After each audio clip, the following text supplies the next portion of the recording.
Standard सवाल, एक lens वायु में अपसारी लेंस है, अपसारी का मतलब अवतल लेंस है, और पानी में क्या बन गया है, वो अभिसारी का मतलब उत्तल बन गया। ठीक है, तो भैया लेंस को किस में डाला, वायु में, तो वायु में कैसा था और पानी में कैसा है। वायु का जो रेफ्रैक्टिव इंडेक्स है, अपवर्तनांक है, वो 1 होता है ना, लगभग लगभग 1 माने, और पानी का जो होता है 1.33 होता है, पढ़ा है। यहां पर ये अवतल लेंस की तरह बिहेव कर रहा है और यहां पर ये उत्तल लेंस की तरह बिहेव कर रहा है। इसका मतलब यहां व्यवहार बदल गया, यहां अवतल था, यहां उसकी नेचर बदली है।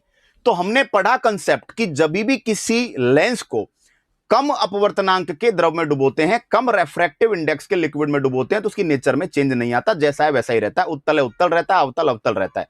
लेकिन अगर लेंस को ज्यादा रेफ्रैक्टिव इंडेक्स के लिक्विड में डुबोते हैं तो उसकी नेचर बदल जाती है, कॉन्वेक्स काम करने लगता है कॉनकेव की तरह, कॉनकेव काम करने लगता है कॉन्वेक्स की तरह, उत्तल अवतल के समान व्यवहार करने लगता है, अवतल उत्तल के समान व्यवहार करने लगता है।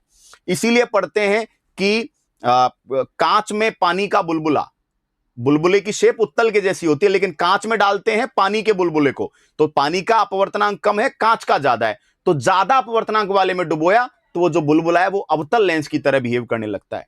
वायु का बुलबुला पानी में, तो वायु कम रेफ्रैक्टिव इंडेक्स, पानी में ज्यादा रेफ्रैक्टिव इंडेक्स, है ना, तो भी जो बुलबुला है वो अवतल लेंस की तरह व्यवहार करता है। तो यहां पर भी वही कंसेप्ट हुआ। इसका मतलब जो लेंस का रेफ्रैक्टिव इंडेक्स है वो कहीं ना कहीं 1 से ज्यादा है ना, कहीं ना कहीं 1 से ज्यादा है और 1.33 से कम है, ये वाली बात।